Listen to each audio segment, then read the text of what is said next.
الحمد لله رب العالمين ولا عدوان إلا على الظالمين والصلاة والسلام على أشرف الأنبياء ونبي المرسلين نبینا محمد وعلى آلہ وأصحابہ اجمعین اما بعد۔ آج کی تراویح میں چوتھے پارے کی تھوڑی تلاوت اور پانچویں پارے کی تھوڑی تلاوت ہوئی ہے۔ ہم آدھے گھنٹے میں کوشش کریں گے کہ چوتھے پارے کے جو اہم مضامین ہیں اس کے بارے میں چند باتیں آپ کے سامنے پیش کرتے ہیں۔ اس میں دو صورتیں ہیں، سورہ آل عمران کا تھوڑا حصہ ہے اور سورہ نساء کا تھوڑا حصہ ہے، مگر دونوں مضامین کے اعتبار سے بہت اہم ہیں۔ چوتھا پارہ جہاں شروع ہوتا ہے، اللہ تبارک و تعالیٰ نے چوتھے پارے کے شروع میں کہا لن تنالوا البر حتى تنفقوا مما تحبون۔ اللہ تبارک و تعالیٰ نے کہا کہ تم ہرگز نیکی کو اس وقت تک پا نہیں سکتے جب تک کہ تم اپنی پسندیدہ چیز اللہ کے راہ میں قربان نہیں کرتے۔ اس آیت کے نازل ہونے کے بعد ابو طلحہ رضی اللہ عنہ نے ایک نامی صحابی تھے، ان کا ایک کھجور کا ایک باغ تھا جس میں 600 کھجور کے درخت تھے۔ انہوں نے کیا کیا، اپنا پورا باغ جو ہے اس آیت کو سننے کے بعد اللہ کے راہ میں وقف کرنے کا جو ہے پلان بنا لیا۔ تو رسول اللہ صلی اللہ علیہ وسلم نے فرمایا اے ابو طلحہ، تم ایسا کرو کہ تھوڑا باغ اپنے رشتہ داروں میں دو اور تھوڑا اللہ کے راستے میں دو اور تھوڑا اپنے لیے رکھ لو۔ اس کے بعد اللہ کی نبی صلی اللہ علیہ وسلم نے جیسے ان کو بتایا اسی چیز پر انہوں نے عمل کیا۔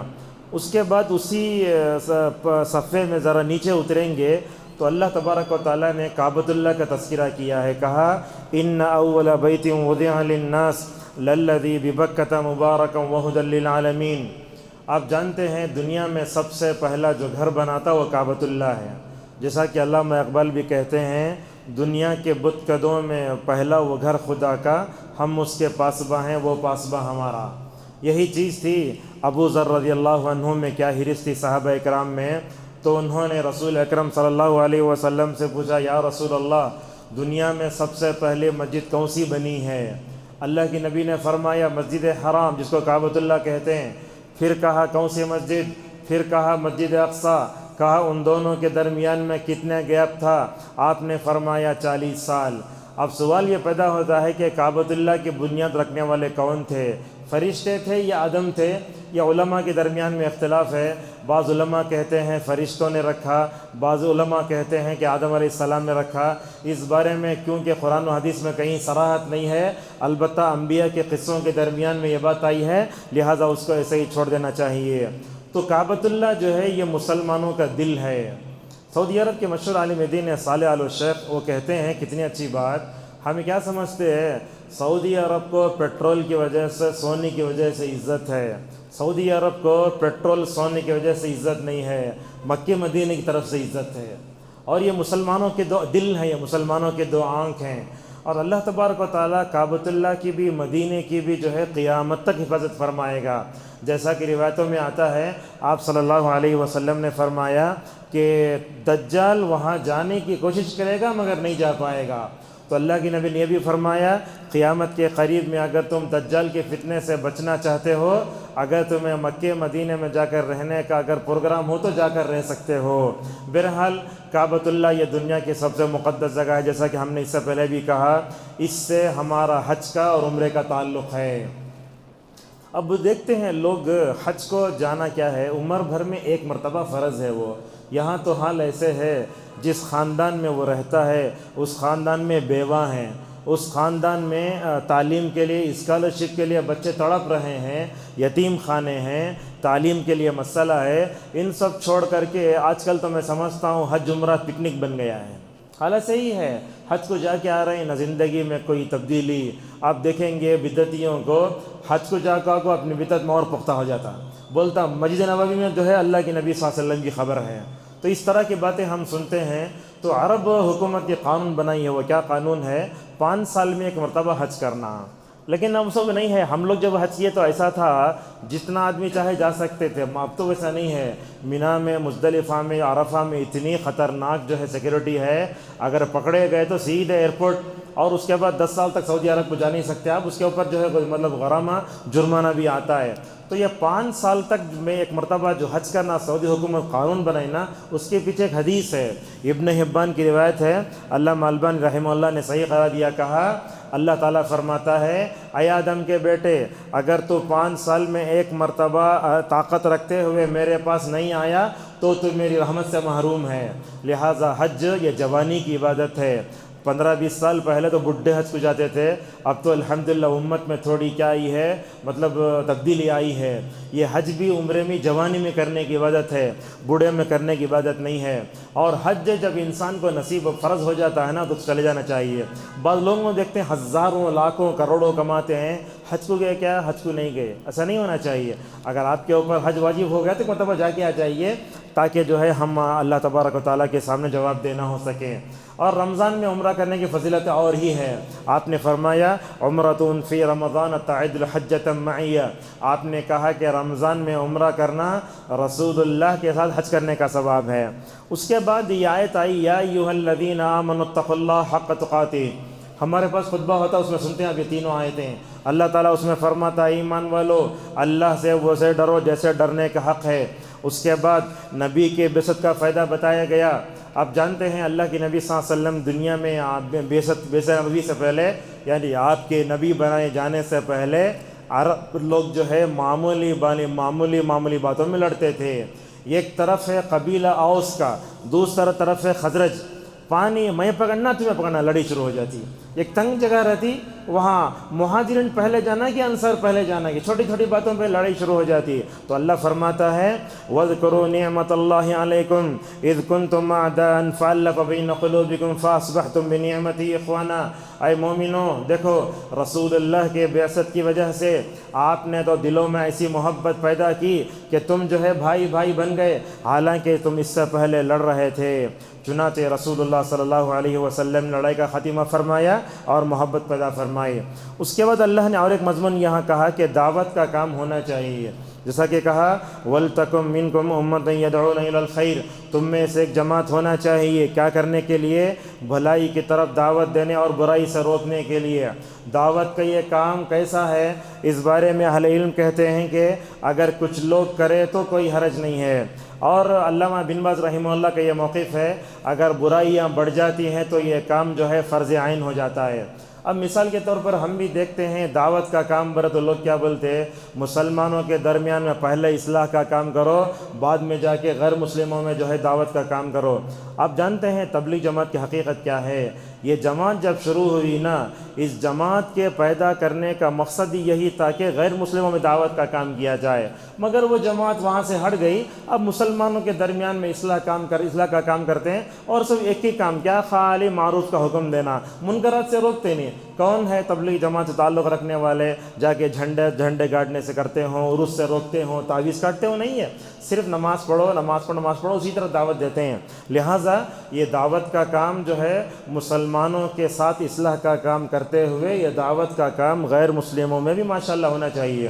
مجھے اس وقت ایک شخصیت یاد آتی ہے عمر آباد کی، تقریباً شاید وہ رہتے تھے اعظم گڑھ میں، اللہ اکبر، پنڈت تھے، ان کو وہ مسلمان ہو گئے، ان کا نام تھا بانکے رام، مسلمان ہو گئے۔ مسلمان ہونے کے بعد انہوں نے کسی نے ان کو بتایا کہ عمر آباد میں غیر مسلم جو مسلمان تو نو مسلم ان کی تربیت کا جو ہے وہ کیا ہے مطلب ٹریننگ دی جاتی ہے وہاں، نو مسلموں کی تعلیم کا انتظام ہے۔ اعظم گڑھ کہاں، عمر آباد کہاں؟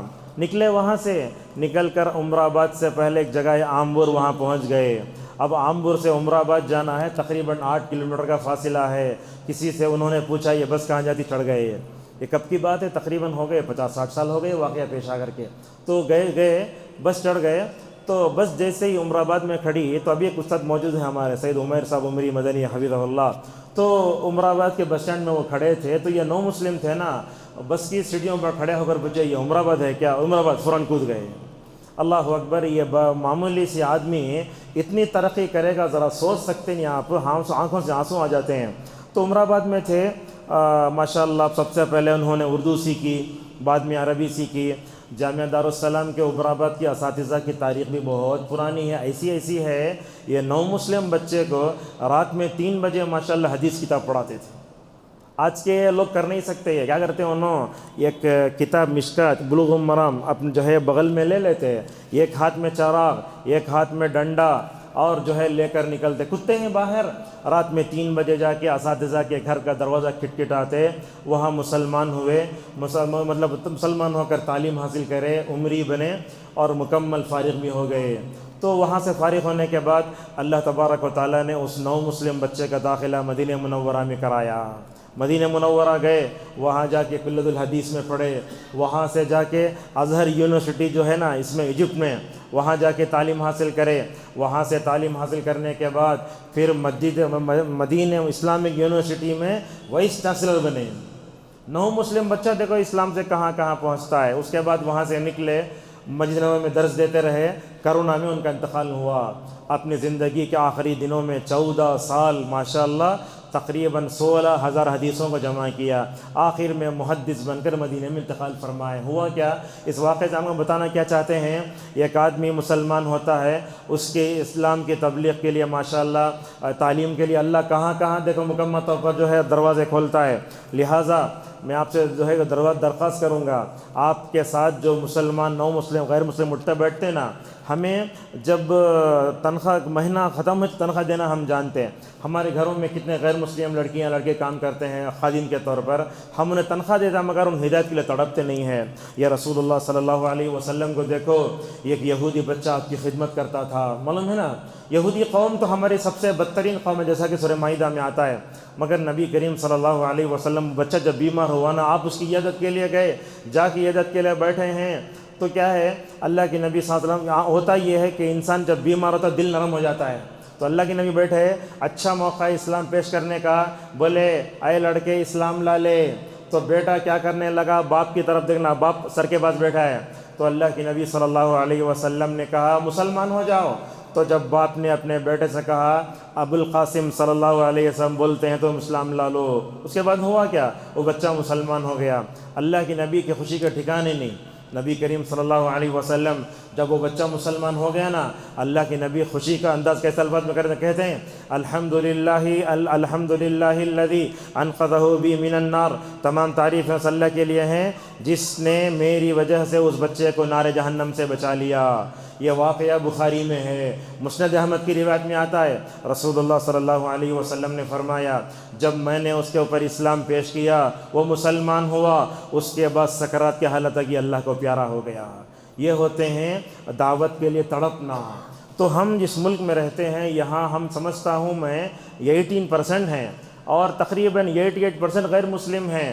ان کے درمیان دعوت کا کام اگر ہم نہیں کی تو سمجھ جاؤ حالات اس وقت جتنے خراب ہیں اور خراب ہو جائیں گے. لہٰذا عقیدہ توحید کی طرف مکمل طور پر دعوت دو. اور یہ دعوت کا جو کام ہونا چاہیے انبیاء علیہم الصلاۃ والسلام، خصوصاً جناب محمد رسول اللہ صلی اللہ علیہ وسلم اور صحابہ کے عمل پر ہونا چاہیے.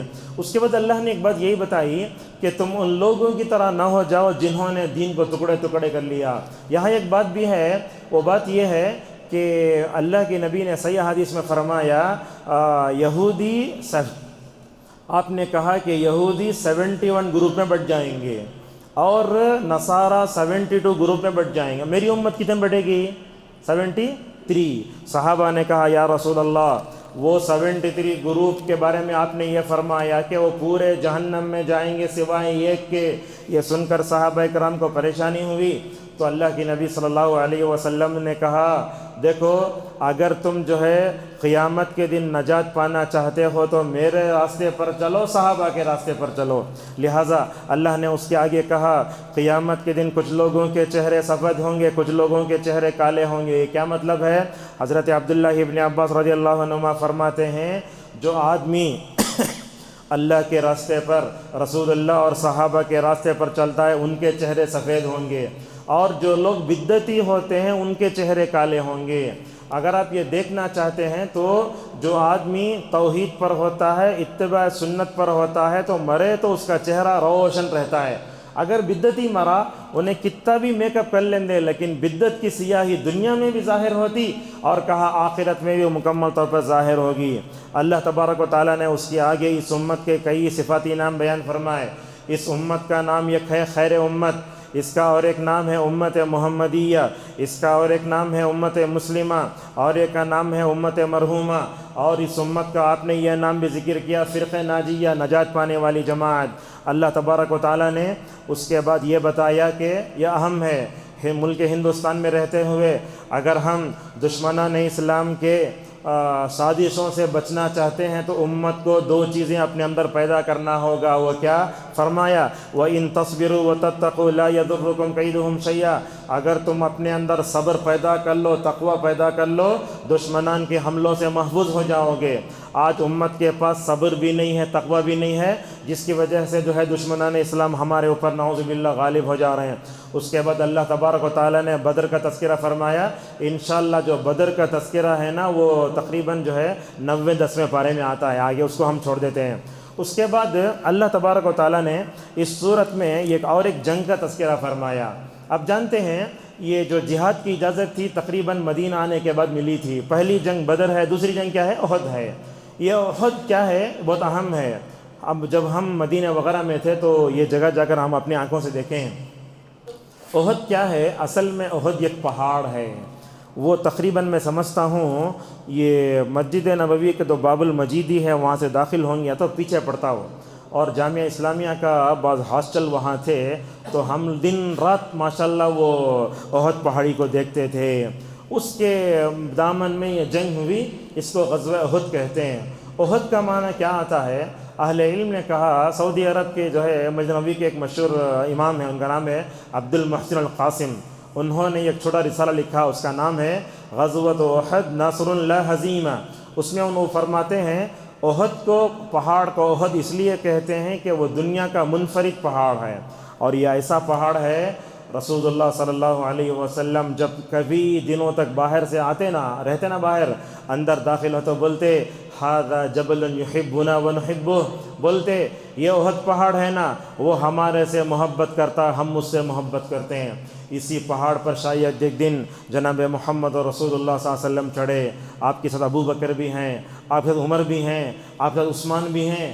جب اللہ کے نبی اس پہاڑ پر قدم رکھتے ہیں وہ پہاڑ لرزنے لگتا ہے رسول اللہ صلی اللہ علیہ وسلم کی عظمت سے۔ آپ نے اپنا پیر مارا، کہا اثبت یا احد علیک نبی و صدیق و شہیدان، اے پہاڑ تو ٹھہر جا، اس لیے کہ تیرے پیٹھ پر تیرے پیٹھ ایک نبی ہے، ایک صدیق ہے، 2 شہید ہیں۔ دیکھو اللہ کے نبی احد پہاڑ پر چڑھ کر پیشن گوئی فرما رہے ہیں، حضرت عمر و عثمان کو شہید کیا جائے گا۔ اسی دامن میں ایک جنگ ہوئی، اور میں سمجھتا ہوں رسول اللہ صلی اللہ علیہ وسلم کو بہترین عقل ملی تھی۔ آپ جنگ کے اتنے بہترین کمانڈر، اس سے پہلے بھی ایسا کمانڈر پیدا نہیں ہوا اور قیامت تک ایسا کمانڈر پیدا نہیں ہوگا۔ کیا پلاننگ کرتے تھے رسول اکرم صلی اللہ علیہ وسلم؟ مسلمان 1000 تھے، انہوں 3000 تھے، عین وقت میں ہاتھ دینا بولتے۔ منافقین کا سردار عبداللہ ابن ابی کیا کیا اس موقع پر؟ 300 منافقوں لے کر واپس چلا گیا۔ اگر کوئی بھی برائی کے وقت میں ہاتھ چھوڑتا ہمیں کتنا برا بولتے اسے، پہلے سے تو انہوں 3000 ہے، ہمیں جو ہے 1000 ہیں، 1000 میں 300 تو کتنا ہوتا؟ 700 ہوتا۔ نبی کریم صلی اللہ علیہ وسلم نے شروع میں جو ہے کیا ہے جنگ کی پلاننگ کی۔ دیکھو ذرا یہاں میدان میں جمع ہو رہے ہیں تو وہاں ایک تیر اندازوں کا پہاڑ تھا اوپر، وہاں اللہ کے نبی صلی اللہ علیہ وسلم نے 50 صحابہ کو کھڑایا، روایتوں میں آتا ہے۔ وہ روایتوں میں جو آتا ہے عبداللہ ابن جبیر ان کا نام بھی تھا۔ تو اللہ کے نبی صلی اللہ علیہ وسلم نے اوپر کھڑا کیا، وہ تیر اندازوں کا جہاں پہاڑ تھا، وہاں کھڑانے کی حکمت کیا تھی یہ بھی غور سے سنیے۔ وہاں کھڑانے کی حکمت یہ تھی، اللہ کے نبی وہاں اوپر کھڑا نہیں بول رہے ہیں، اگرچہ ہمارے جو ہے سروں کو پرندے اچک لیں، مال غنیمت کچھ بھی مل جائے، وہاں سے نیچے نہیں اترنا۔ ہمارے استاد محمد الدخیل حفظہ اللہ سیرت پڑھاتے تھے، جس دن میدان غزوہ احد کا ذکر آیا تو سارے طلبہ کو پہاڑ کے قریب لے گئے، اور جا کے ہم طلبہ کو 2 حصوں میں تقسیم کیا، بولے تمہیں فرض کرو یہ کافروں کا قافلہ، فرض کرو یہ مسلمانوں کا قافلہ۔ تو وہاں پہاڑ پر جو ٹھہرایا گیا تھا اس کی وجہ بیان کرتے ہوئے اہل علم کہتے ہیں، اب اللہ کے نبی صلی اللہ علیہ وسلم جو ہے کفار کے ساتھ جنگ لڑ رہے ہیں، اب مدینے کی حفاظت کرنا ہے، پورے میدان جنگ میں ہیں، صحابیات بھی اس میں ہیں، ازواج مطہرات بھی ہیں، عائشہ رضی اللہ عنہ سب ہیں۔ اللہ کے نبی نے اوپر کھڑا کر بتایا کہ تم دیکھ کر جو ہے پورے لوگوں کی مکمل طور پر حفاظت کرتے رہو، کہیں ایسا نہ ہو کہ ہم جنگ لڑتے رہیں، میدان جو ہے مدینے میں کوئی داخل نہ ہو جائے۔ آپ نے ان سے کہا شروع میں کیا نہیں وہاں سے نہیں اترنا۔ اب اللہ کے نبی صلی اللہ علیہ وسلم کی بات ماننا ضروری ہے۔ شروع میں جنگ شروع ہوئی، ماشاءاللہ جو ہے مسلمان جیت گئے، کفار مکہ جو ہے مکے کی طرف بھاگے، اور جو ہے مسلمان کیا کرے، مال غنیمت جمع کرنے کے اوپر سے نیچے آ گئے۔ اب صحابہ کرام اوپر سے کئی کو آئے، عبداللہ ابن جبیر رضی اللہ عنہ نے کہا رکو رکو، مت جاؤ مت جاؤ۔ کہاں وہ سنتے، پورے نیچے اتر آئے۔ وہ نیچے کیوں اترا یہ بھی سن لیجئے۔ اتر آنے کی وجہ یہ تھی، مکے میں جب یہ تھے انہوں نے اپنے خاص گھر چھوڑے، اپنا مال سب کچھ قربان کیا، مدینہ جب آئے تو مال کی فطر محمد سے نیچے اتر آئے۔ ہوا کیا، رسول اللہ کی موجودگی میں رسول اللہ صلی اللہ علیہ وسلم کی نافرمانی کرنے سے مسلمانوں کو جیتی ہوئی جنگ ہارنی پڑی۔ سمجھ رہے ہیں آپ، رسول اللہ موجود ہیں، رسول اللہ کی نافرمانی کی نا صحابہ، اللہ نے جیتی ہوئی جنگ کو جو ہے ہار میں تبدیل کر دیا۔ ہوا کیا، خالد ابن ولید اس وقت حالت کفر میں تھے، انہوں پیچھے سے آ کر مسلمانوں کے اوپر حملہ کر دیے، 70 صحابہ شہید ہو گئے۔ اسی جنگ میں رسول اللہ صلی اللہ علیہ وسلم جو ہیلمٹ پہنے ہوئے تھے وہ جا کے آپ کے سر میں چبھ گئی اور اللہ کی نبی کے چادر ٹوٹ گئے۔ اس موقع پر آپ نے فرمایا، خون آ گیا، آپ نے کہا وہ قوم کیسے کامیاب ہو سکتی ہے جس نے اپنے نبی کو زخمی کر دیا ہو۔ صحابہ اکرام پریشان، کہاں ہیں، شیطان دور سے چلایا، محمد صلی اللہ علیہ وسلم شہید ہو چکے ہیں۔ حضرت عثمان مدینے کی طرف بھاگنے لگے، کیا واقعہ ہوا تھا وہ۔ اس کے بعد حضرت ابو طلحہ رضی اللہ عنہ اللہ کی نبی کے سامنے اپنے اسیر کھڑے ہو گئے، لوگوں کتنا تیر مارنا ہے مارو، مگر میں رسول اللہ صلی اللہ علیہ وسلم کی حفاظت کروں گا۔ بہرحال یہ جیتی ہوئی جنگ ہاری مسلمانوں نے۔ اللہ نے سبق سکھایا، اے صحابہ کی جماعت، تم نے نبی کے ہوتے ہوئے انجانے میں رسول اللہ کی نافرمانی کی، یہ جنگ کیا ہوئی، جیتی ہوئی جنگ ہار گئی، 70 صحابہ شہید ہو گئے۔ کیا عالم تا رہا ہوگا، آج کل تو لوگ جاتے ہیں مدینے میں جاتے ہیں مگر ان کو رسول اللہ کی صحابہ کی قربانی یاد نہیں آتی۔ غزوہ احد جہاں پیش آیا، پہاڑ کے پاس کھڑے ہو کے لوگ فوٹو پکڑتے ہیں، کبھی انہیں صحابہ کی وہ قربانیاں نظر نہیں آتی۔ 70 صحابہ شہید ہوئے نا، عالم یہ تھا، اللہ اکبر، یہ کہ 5 صحابہ کو، 2 صحابہ کو ایک ایک خبر میں اللہ کی نبی صلی اللہ علیہ وسلم رکھتے۔ پہلے پوچھتے کون ان میں حافظ قرآن ہے، وہ حافظ قرآن کو پہلے رکھتے، اور اس کے بعد وہ حضرت مصعب بن عمیر رضی اللہ تعالیٰ عنہ کا وہ پیش آیا واقعہ۔ اللہ کی نبی نے دیکھا، مصعب تو ایسے تھے، وہ اسلام لانے سے پہلے تو جس راستے سے گزرتے تھے بولتے مصعب یہاں سے گزرا ہے، بڑی جو ہے ناز و نخرے میں پلے تھے، لیکن جب شہید ہو گئے تو ہوا کیا، سر ڈھانکتے پیر کھل جاتا، پیر ڈھانپتے تو سر کھل جاتا۔ نبی کریم صلی اللہ علیہ وسلم بھی وہاں روتے ہوئے اگر کھڑے، آپ نے کہا ایسا کرو، سر کو ڈھانپ کر پیر کو جو ہے وہ مطلب کیا کرو، گھاس ڈال کے مکمل طور پر کیا کر دو، مکمل ان کو دفن کر دو۔ حضرت عبداللہ ابن جحش اور کئی صحابہ کرام کو آپ صلی اللہ علیہ وسلم نے اس موقع پر دفن فرمایا۔ اسی جنگ میں ایک صحابی کے والد تھے، حضرت جابر رضی اللہ عنہ کے والد عبداللہ، ان کے والد کا انتقال ہوا، اور ان کے شاید 6 یا 9 بیٹیاں تھیں۔ حضرت جابر رضی اللہ عنہ جب ان کے والد شہید ہو گئے نا، ایک طرف روتے ہوئے بیٹھے ہیں، رسول اللہ صلی اللہ علیہ وسلم دیکھو کیسے اپنے صحابہ کو ان کے والد کے انتقال پر جو ہے کیا دیتے تھے، مطلب ہمت افزائی کرتے تھے، تسلی دیتے تھے۔ کہا جابر کیوں روتے ہو، کہنے لگے یا رسول اللہ میرے باپ کی جو ہے 6 یا 9 بیٹیاں چھوڑ کر انتقال کر گئیں، اسی لیے میں رو رہا ہوں۔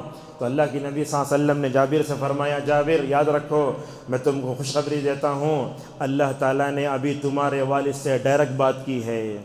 کیا خوش نصیب تھے جابر کے والد اللہ عنہ کے والد عبداللہ، کہنے لگے اللہ تعالیٰ نے تمہارے والد عبداللہ سے ڈائریکٹ بات کی ہے۔ اللہ نے پوچھا عبداللہ تمہیں کیا چاہیے، تو عبداللہ رضی اللہ تعالیٰ عنہ نے فرمایا اللہ دنیا میں دوبارہ بھیج، میں جا کر دوبارہ شہید ہو کر آنا چاہتا ہوں۔ تو اللہ تبارک تعالیٰ نے کہا عبداللہ جو ایک مرتبہ میرے پاس آ جاتا ہے وہ کبھی دوبارہ واپس نہیں جاتا۔ بہرحال اس جنگ سے ہمیں معلوم ہوتا ہے کہ ہمیں بھی اپنی زندگی میں کبھی رسول اللہ کی نافرمانی نہیں کرنا چاہیے۔ جب صحابہ کرام کو اللہ تعالیٰ نے مزہ چکایا تو ہمیں بھی نہیں کرنا چاہیے۔ آج کل لوگ کیا ہے، رسول اللہ کی نافرمانی کو لائٹ لیتے، کیا کرتے کیا ہوتا، افطار میں 5 منٹ کرتے کیا ہوتا، سحری میں کرتے کیا ہوتا، لوگ پوچھتے، اگر رسول اللہ کی نافرمانی کرے دنیا میں پریشانی، اور یاد رکھو جب جو ہے قبر میں پوچھا جائے گا سوال تمہارے نبی کون ہیں، تم جواب نہیں دے سکتے اگر دنیا میں ہم نے رسول اللہ کی نافرمانی کی۔ اس کے بعد اللہ نے کہا اس دنیا پر بہت بڑا احسان ہے اللہ تعالیٰ کا کہ اللہ تعالیٰ نے رسول اللہ صلی اللہ علیہ وسلم کو نبی بنا کر بھیجا۔ اس کے بعد ایک دعا، یہ حسبنا اللہ و نعم الوکیل۔ حضرت عبداللہ ابن عباس رضی اللہ عنہما فرماتے ہیں اس دعا کو دنیا کے دو خلیل نے پڑھا ہے۔ ایک تو حضرت ابراہیم، جب ان کو ننگا بنا کر کے آگ میں ڈالا گیا تو کیا توحید تھی، دیکھو آگ میں جاتے ہوئے کہتے ہیں حسبنا اللہ و نعم الوکیل۔ یہاں وہ حدیث مجھے یاد آتی ہے، جب ان کو ننگا بنا کے ڈالا گیا تو اللہ نے پوری کائنات کو حکم دیا میرے خلیل کو آگ میں ڈال دیا گیا ہے، تم کیا کرو آگ کو پھونک کر بجھا دو، مگر گرگٹ یا چپکلی انہیں کیا کر لگتی، پھونک لگی تھی۔ تو اللہ کی نبی صلی اللہ علیہ وسلم نے فرمایا اگر یہ گرگٹ یا چپکلی ملے تو اسے مارو، اس لیے کہ حضرت ابراہیم علیہ السلام پر چنگاریوں کو پھونک رہی تھی۔ تو یہ حسبنا اللہ و نعم الوکیل کیا ہے، یہ جملہ ڈر کو دور کرتا ہے۔ غزوہ احد کے بعد حمراء الاسد نامی جگہ پر ابو سفیان نے کھڑے ہو کر کہا چلو ہمیں 70 صحابہ کو مار ڈالے، مدینہ میں جا کر ساروں کو مار کے آ جائیں گے۔ اس وقت اللہ کے نبی صلی اللہ علیہ وسلم نے زخم کھائے ہوئے صحابہ سے کہا اے صحابہ دیکھو اللہ کا حکم ہے فوراً چلنا ہے۔ زخم کھائے ہوئے صحابہ پھر فوراً گئے، وہاں گئے تو ابو سفیان بھاگ گئے۔ اللہ کے نبی نے کہا حسبنا اللہ و نعم الوکیل۔ یہ جملہ ایسا ہے جب بھی آپ کو پریشانی آتی ہے، خوف آتا ہے، مصیبت آتی ہے، بلکہ بعض روایتوں میں ایسے آتا ہے رسول اللہ صلی اللہ علیہ وسلم نے ایک مرتبہ صحابہ کے سامنے قیامت کا تذکرہ فرمایا، وہ صحابہ کرام ڈرنے لگے۔ آپ نے فرمایا ذرا قیامت کا ڈر ہوا تو کبھی حسبنا اللہ و نعم الوکیل کبھی پڑھ لینا چاہیے۔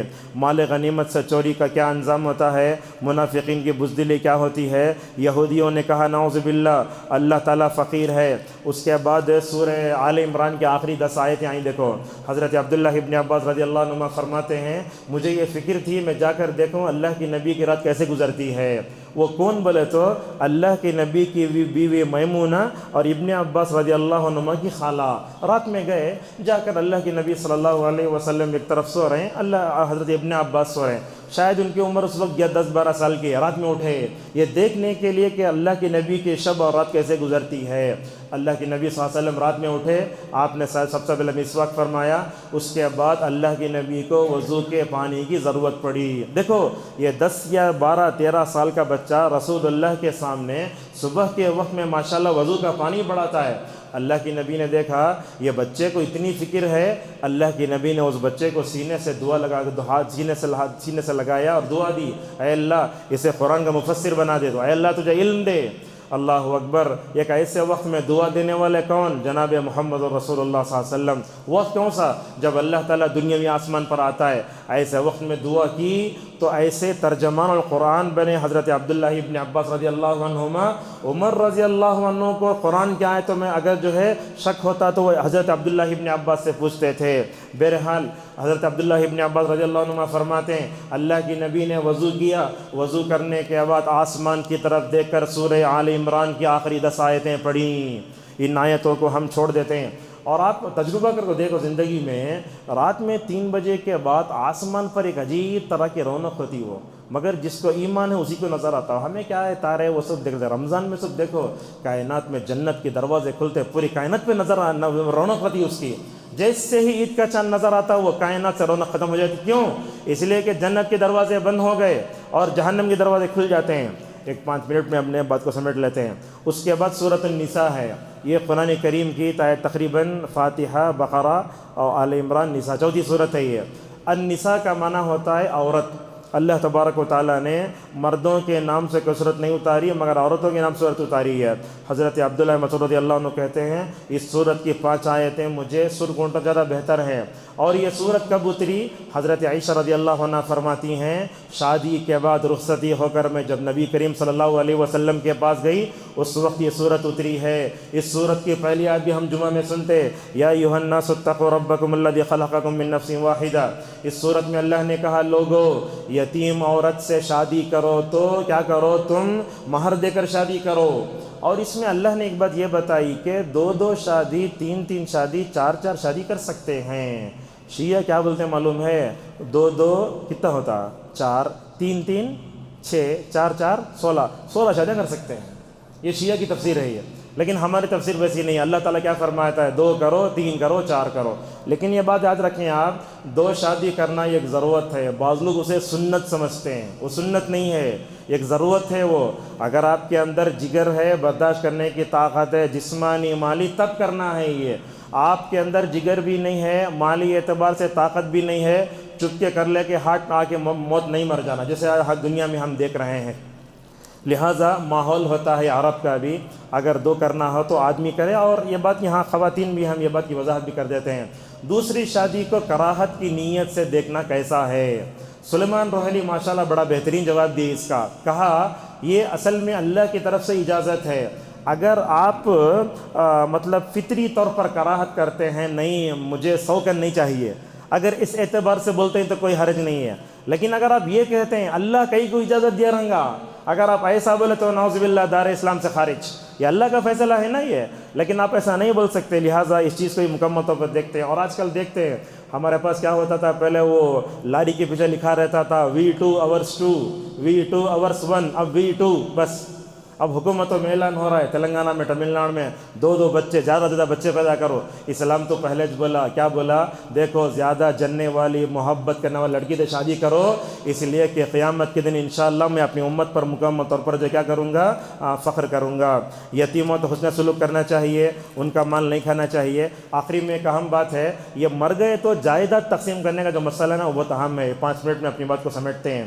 عرب میں کیا ہوتا تھا، عورتوں کو، بچوں کو جائیداد سے محروم کر دیتے تھے. اللہ نے فرمایا، کیا کہا؟ دیکھو مال کم ہو یا زیادہ، عورتوں کو بھی بچوں کو بھی مکمل طور پر کیا کرنا، ان کو وارث بنانا چاہیے. اور کیا ہے، اسلام نے آ کر جو ہے دونوں کو مکمل وارث بنایا. رسول اللہ صلی اللہ علیہ وسلم کے زمانے میں کیا تھا، ایک عورت اپنے دونوں بچیوں کو لے کر آتی، بولتے یا رسول اللہ ان دونوں لڑکیوں کا باپ ہے نا چچا، وہ کیا کیا، مال لے کے بھاگ گیا. تو اللہ کے نبی صلی اللہ علیہ وسلم پر یہ آیتیں اتری. دیکھو یہ بات ہے، اللہ اور اس کے رسول کی اطاعت کرنا، بولتے نا ٹھیک ہے، رفع الیدین کرنا، قدم سے قدم ملانا، زور سے آمین بولنا سب میں ہے. لیکن یہ بات یاد رکھیں کہ جائیداد کی تقسیم میں بھی اللہ اور اس کے رسول کی اطاعت کرنا فرض ہے. جیسا کہ کہا فریضۃ من اللہ، اگر آپ نمازاں پڑھ لیے مگر اپنی بہن کا مال اگر ہڑپ لیے تو نعوذ باللہ یہ بہت بڑا گناہ ہے. آج کل تو اس بارے میں بڑا غفلت و تساہل ہوتا ہے. چند بھائیاں کیا کرتے ہیں، مل کے بہانہ کو 1-2 لاکھ ڈکوں گا، منہ مزدل دے، بات غلط ہے. اور اس طرح سے یہ بات بھی یاد رکھیں، جیسے ہی مرتے نا جائیداد فوراً تقسیم کر ڈالنا. 1 سال چھوڑے، 2 سال چھوڑے، 3 سال چھوڑے نہیں ہوتا. اور یہ بات یاد رکھو، جائیداد تقسیم کرے بغیر اگر ہڑپ لے تو آپ ظالم ٹھہریں گے. اور یہ بات بھی ہے، جائیداد کو تقسیم کرنے کا یہ عمل ہونا کتاب و سنت کی روشنی میں ہونا چاہیے. آج کل گھروں میں دیکھتے ہیں آدمیوں کے پاس زیادہ مال ہے، یہ مال تقسیم کرنے کا مسئلہ کورٹ کچہری میں جاتے ہیں، جتنا پیسہ پورا وہاں چل جاتا ایڈوکیٹ کھاتا. لہٰذا مدرسے نہیں ہیں، مسجد نہیں ہے، علماء نہیں ہے، دارالقضا نہیں ہے.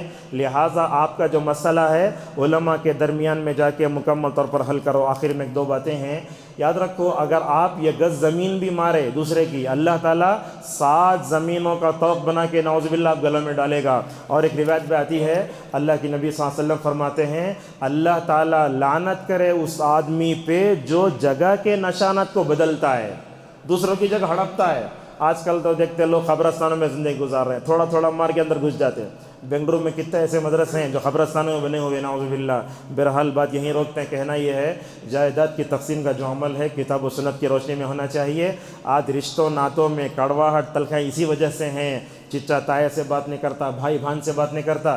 ان تمام باتوں میں آپ جو ہے اگر آپ تمام معاملات میں جب اللہ اور اس کے رسول کی اطاعت کرتے ہیں، یہ جائیداد تقسیم کرنے کا یہ جو عمل ہے یہ بھی کتاب و سنت کی روشنی میں ہونا چاہیے. اگر آپ علماء کو، مدرسوں کو، مسجدوں کو چھوڑ کر غیر اللہ کے پاس جا کر مسئلہ حل کرتے ہیں تو آپ کافر بھی ہو سکتے، ظالم بھی ہو سکتے، فاسق بھی ہو سکتے ہیں، جیسا کہ سورہ مائدہ میں وہ چیز آتی ہے. اللہ تبارک و تعالیٰ سے ہماری دعا ہے اللہ تعالیٰ ہم سب کو جو باتیں سنے ہیں اس پر عمل کرنے کے ہم سب کو توفیق عطا فرمائے. وآخر دعوانا ان الحمد للہ رب العالمین.